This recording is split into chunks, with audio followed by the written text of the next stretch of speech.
I, 26F, have been dating Aaron, 27M, for 2 years now. We met through mutual friends at a housewarming party. I wasn't looking for a relationship at the time because I was still recovering from a terrible breakup 6 months earlier. My ex of 3 years had cheated on me with multiple women, including my close friend, which left me with severe trust issues. Aaron was different from anyone I'd ever dated. He was kind, attentive, and understood my trust issues without making me feel crazy about them. He worked as a software developer and I'm a marketing manager. We bonded over our love for true crime documentaries and cooking together. After our third date, I knew this was something special. 3 weeks into dating, Aaron told me about his ex Sophie, 27F. They had dated for 4 years through college and broke up 2 years ago. He explained that Sophie struggled with anxiety and depression, and occasionally reached out to him for support. He showed me their iMessage conversations which seemed innocent, just checking up on her mental health every few weeks. I was uncomfortable with this because of my past experiences, but I appreciated his honesty. He showed me their messages without me asking and always told me when she reached out. The messages I saw were very formal and straight to the point, usually just Sophie saying she was having a rough time and Aaron offering basic support and suggesting she seek professional help. My best friend Dorothy, 26F, warned me to be careful. She thought it was weird that Aaron was still so involved with his ex's mental health when Sophie was married to someone else. But Aaron was so open about everything that I felt I could trust him. He never hid his phone, always answered calls in front of me, and made me feel secure in our relationship. Things moved quickly between us. Within 6 months, we were spending every weekend together. He introduced me to his family, and his mother Linda, 55F, practically adopted me. She told me how happy she was that Aaron had found someone stable after his dramatic relationship with Sophie. This was the first hint that there might be more to their past than Aaron had told me. I started noticing small things that bothered me. Sometimes when we were in bed, his phone would buzz late at night and he'd quickly reply to messages. When I asked who it was, he'd say it was work or his gaming friends. I wanted to believe him, but something felt off. There were times he'd be completely engrossed in his phone, smiling at something, but would put it away quickly if I came near. My sister Rachel, 29F, told me I was being paranoid and projecting my past relationship trauma onto Aaron. She reminded me how Aaron had helped me through my anxiety attacks and was always there when I needed him. He'd even taken time off work to care for me when I got food poisoning early in our relationship. 6 months into dating, I finally gathered the courage to tell Aaron that his relationship with Sophie made me uncomfortable. I explained that while I understood wanting to support someone going through mental health issues, it wasn't his responsibility anymore, especially since she was married. To my relief, he immediately agreed. He showed me as he sent Sophie a final message explaining that he needed to step back and focus on our relationship. The next year was incredible. We moved in together 6 months ago, adopted a dog named Max, and started talking about marriage. Aaron would leave me little notes around the apartment with reasons why he loved me. He planned surprise dates and got along great with my family. Everyone commented on how perfect we were together. Last week, everything fell apart. I was using Aaron's iPad to watch Netflix while he was at work. He had told me his Netflix wasn't working on his iPad and asked me to try logging in with my account. When I opened Safari to go to Netflix, I noticed he was logged into Instagram. A notification popped up from a username I didn't recognize. My heart started racing as I opened the message. It was a separate Instagram account that Aaron had never mentioned. What I found shattered my entire world. There were daily conversations between him and Sophie going back to the beginning of our relationship. They shared every detail of their lives, what they ate, what they watched, funny things that happened at work. He sent her pictures of places we visited together but never mentioned I was there. The conversations were full of inside jokes and references to their past. They had cute nicknames for each other and would talk for hours about the most mundane things. Sophie would tell him how much she missed their late-night talks, and he would reply that she was still his favorite person to share things with. While there wasn't anything explicitly romantic, it was clearly an emotional affair. What hurt the most was seeing messages from days when I had specifically asked Aaron if he was still talking to Sophie. Days when he looked me in the eyes and swore they barely spoke anymore. All those times he was texting late at night, it was her. All those times he smiled at his phone, it was her messages. When I confronted Aaron, he broke down completely. He admitted that Sophie had threatened self-harm when he tried to distance himself early in our relationship. He claimed he felt trapped, he didn't want to be responsible if something happened to her, but he also didn't want to lose me. He said he tried to slowly withdraw from the relationship while making sure she was stable. According to Aaron, when I put my foot down at 6 months, he realized how wrong the situation was and finally cut contact completely. He swears there hasn't been any communication since then, and he's been fully committed to our relationship. He keeps saying the past year of complete honesty should count for something. My family is divided on this. Rachel thinks I should forgive him since he did eventually choose me and has been a perfect boyfriend since then. Dorothy thinks I'm crazy for even considering staying with someone who could lie so easily for so long. My mom says relationships require forgiveness, but my dad thinks once a liar, always a liar. I'm completely lost. If I had discovered this in the beginning, I would have ended things immediately. But now we've built a life together. We have an apartment, a dog, shared friends, and plans for the future. He's been the perfect boyfriend in every way except for this massive betrayal. The thought of leaving terrifies me, but the thought of staying with someone who could lie to my face for months is equally terrifying. I keep wondering what else he might be hiding. Every time he picks up his phone now, I feel sick to my stomach. How do you rebuild trust after something like this? Can a relationship survive this kind of betrayal? I would really appreciate any advice. Update 1 first, I want to thank everyone who commented on my original post. Your support and advice really helped me during these difficult 2 weeks. After reading all your comments, I knew I needed to get the full truth before making any decisions about my future with Aaron. Last Saturday, I sat Aaron down and told him I needed complete honesty about his relationship with Sophie, no matter how bad it was. I made it clear this was his only chance. If I discovered anything else later, we would be done for good. He seemed nervous but agreed to tell me everything. What he revealed was so much worse than I imagined. Not only had they been talking on Instagram, but they had an entire secret communication system set up. They shared an email account where they would save drafts to each other like a journal, writing long messages about their feelings and daily lives. They had a private Twitter account where they would tweet about their days using code names. He was Night and she was Storm, apparently references to how they met during a thunderstorm. Aaron admitted that Sophie would often talk about her unhappiness in her marriage. She would tell him how her husband Tom didn't understand her like Aaron did, how she felt trapped, and how she sometimes wondered if she had made a mistake leaving Aaron. Instead of shutting these conversations down or telling Tom, Aaron would comfort her and tell her things would get better. He says he never encouraged her feelings, but looking at the messages, his responses were always vague enough to keep her hoping. The worst revelation came when he admitted they had met up in person twice during our first year together. The first time was 3 months into our relationship, when he told me he was working late on a project. They met at a coffee shop and talked for hours. The second time was 2 months later, when he said he was meeting his college friends for drinks. They met at a park and walked around for hours talking about their relationship and why it ended. Aaron swears nothing physical happened during these meetings, but at this point, I don't know what to believe. He says he knew it was wrong but kept justifying it to himself because they weren't doing anything technically wrong. He said Sophie was his first love and he didn't know how to completely let go. I was ready to pack my bags right then, but what happened next made everything even more complicated. While Aaron and I were having this conversation, my phone started buzzing with messages from an unknown number. It was Sophie's husband Tom. Apparently, he had recently discovered everything too and wanted to meet to compare notes. I met Tom at a coffee shop yesterday. My sister Rachel came with me for support because I was nervous about meeting a stranger. Tom turned out to be a kind, soft-spoken man who works as a high school teacher. He looked absolutely broken as he showed me screenshots from Sophie's phone that he had discovered. The messages went back to even before Aaron and I started dating. Sophie had explicitly told Aaron multiple times that she still loved him and regretted marrying Tom. She talked about leaving Tom and starting fresh with Aaron. While Aaron never outright encouraged these thoughts, he never firmly shut them down either. He would say things like life is complicated and we can't always control our feelings. Tom broke down crying in the coffee shop. He told me Sophie had been distant for months, always on her phone and pulling away from him. He had attributed it to her depression and tried to be supportive.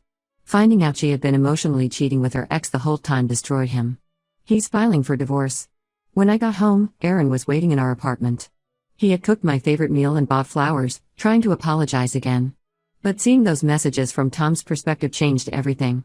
I realized Aaron wasn't just betraying me, he was actively participating in destroying someone else's marriage. Aaron keeps calling and texting, swearing he'll do anything to fix this. He's offered to give me all his passwords, delete his social media, even move to a different city away from Sophie. He says he was young and stupid and didn't know how to handle the situation. He claims finding out Tom discovered everything made him realize how many people he hurt with his actions. My mom thinks I should give him another chance since he's genuinely remorseful. Dorothy says I'd be crazy to trust him again. Rachel is torn. She thinks Aaron is a good person who made a terrible mistake, but she's not sure the relationship can recover from this level of deception. I'm staying at Dorothy's apartment for now because I can't bear to look at Aaron. Every time I think about those months of lies, I feel physically sick. He sat across from me at dinner every night, holding my hand and telling me he loved me, while maintaining this whole secret emotional relationship with his ex. The hardest part is that I still love him.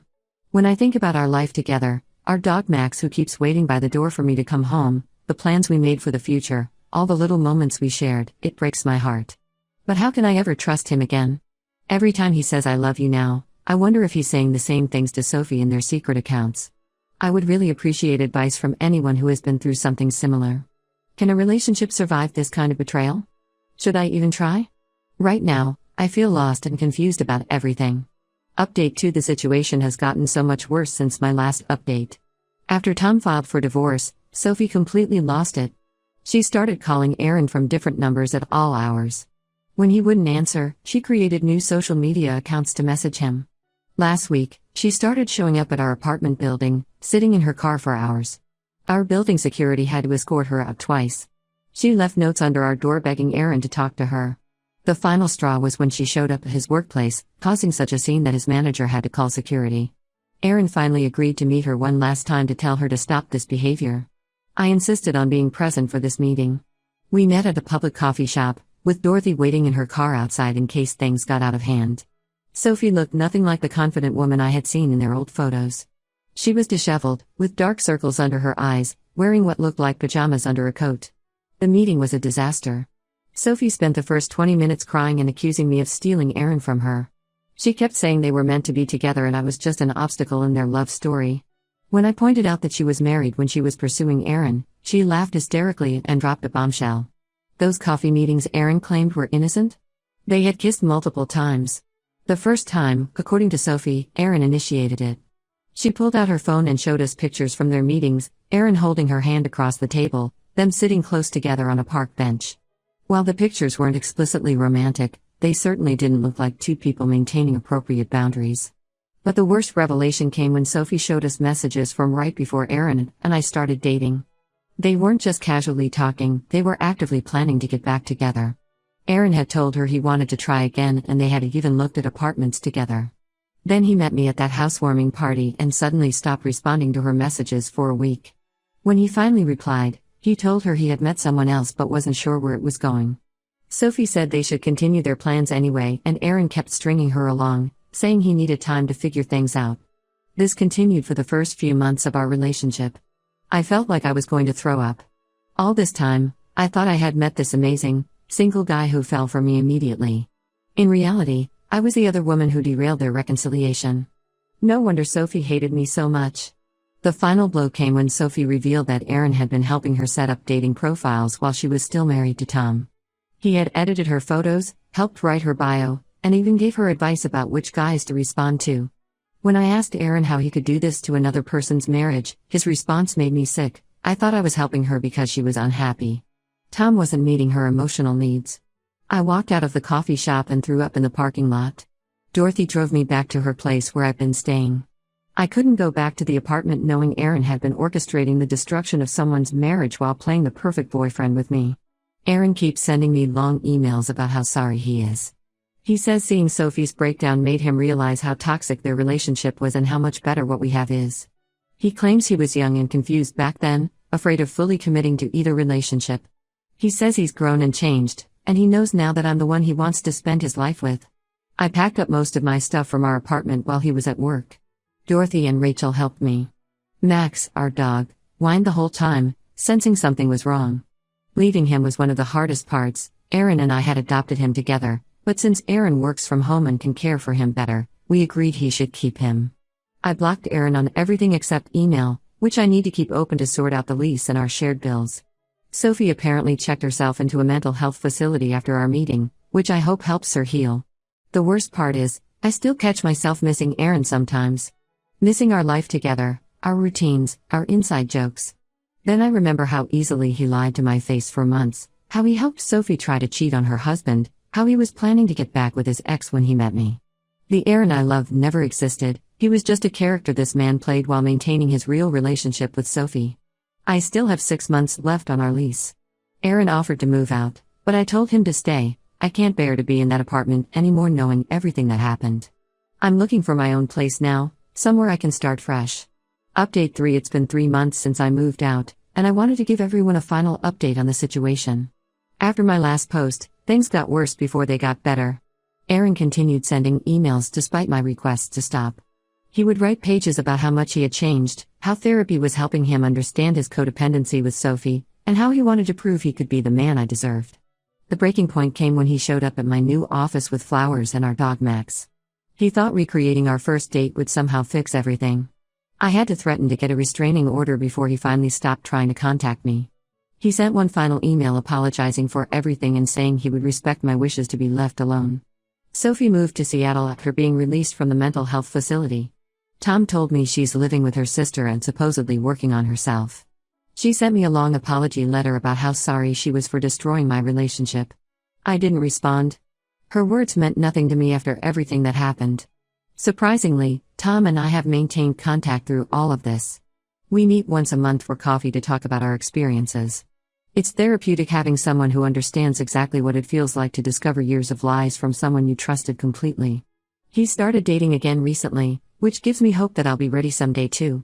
The hardest part has been dealing with our shared friend group. Most of them took my side after learning the full story, but some think I overreacted. Aaron's sister reached out last week to tell me he's really changed and asked if I would consider talking to him. I blocked her number. His mother Linda, who I was once so close to, still sends me guilt-tripping messages about forgiveness and second chances. I miss Max terribly. Aaron sends me photos of him sometimes through Dorothy, who's still in contact with him. The photos always make me cry, but I know keeping him was the right decision. My apartment building doesn't allow pets anyway. The lease on our old apartment finally ended last month. Dorothy helped Aaron pack up my remaining things and drop them off at my new place. Seeing our shared belongings divided up into boxes made everything feel so final. I donated most of it to Goodwill. I wanted a completely fresh start. Last week, I heard through mutual friends that Aaron started dating someone new. A girl from his office who apparently looks a lot like Sophie. Part of me wants to warn her about what he's capable of, but I know that's not my responsibility. I just hope he's actually changed like he claims and won't put another person through what he put me through. I'm still not dating, but I'm finally starting to feel like myself again. I got a promotion at work, started taking boxing classes, and adopted a cat named Luna. My trust issues are worse than ever, but my therapist says that's normal and healing takes time. To everyone who told me I was overreacting in my original post, I get it. From the outside, it probably seemed like I was throwing away a great relationship over some innocent messages. But my gut was right. The lies, the secret meetings, the emotional affairs, they were just symptoms of a deeper problem. Aaron was capable of maintaining elaborate deceptions for months while looking me in the eyes and promising honesty. Sometimes I still miss the life we planned together, but then I remember that life was built on lies. I deserve someone who won't just tell me what I want to hear while secretly maintaining emotional affairs with their ex. I deserve real honesty, not carefully curated half-truths. For now, I'm focusing on rebuilding my life and learning to trust my instincts again. Thank you to everyone who supported me through this journey. Your comments and messages helped me stay strong when I was tempted to give him another chance.